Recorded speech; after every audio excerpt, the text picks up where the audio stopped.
Uy, mahilig ka daw sa hopya. Pwede pang regalo yan. Nga-accept na ako ngayong months na. Alam mo ba yung pinagmulan yan at kung ano nga bang makukuha mo dyan? Hali kayo, pag-usapan natin yan.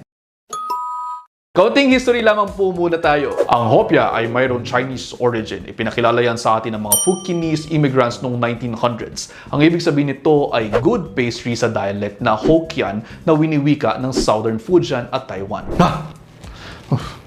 Ang hopya ay ang murang version ng mooncake. Itong hopya din, bahagi yan ng traditional festival ng mga Chinese. Merong maraming versions ng hopya. Merong munggo, merong baboy, merong ube, meron ding hopyang hapon. Pero alam nyo ba, meron din ako kilalang mga hopya.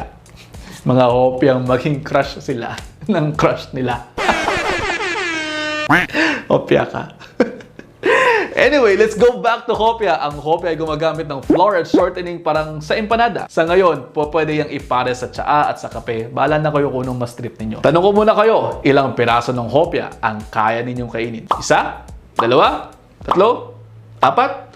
Nako, sige. Pag-usapan natin kung ano makukuha natin dyan sa hopya. Average usually na nakakain ng isang tao ay 2 piraso ng hopya. Ang 2 piraso ng hopya pwede magbigay sa atin ng 160 calories. Meron niyang 30 grams ng carbohydrates, 4 grams of protein, 4 grams of fat. Mababa lamang sa cholesterol kaya hindi kinakailangan masyadong alalahanin.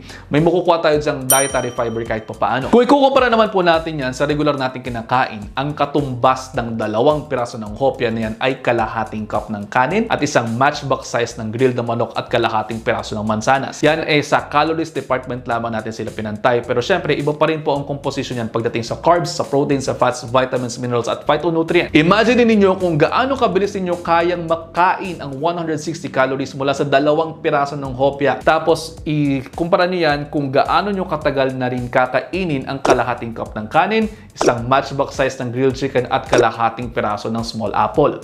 Sabi nga natin, choose wisely pagdating sa ating mga kinakain. Hindi naman sinasabing masamang kumain ng hopya. Please do not get me wrong. Okay naman siya bilang quick snack. Pero kung mapaparami, madaling tataas ang calories na ating makakain. Para naman i-burn yan, pwedeng around 70 minutes ng paglalakad, 30 minutes ng jogging, 35 minutes ng cycling, at around 30 minutes ng swimming. Nasa sa inyo na syempre, depende sa intensity ng inyong gagawin yan.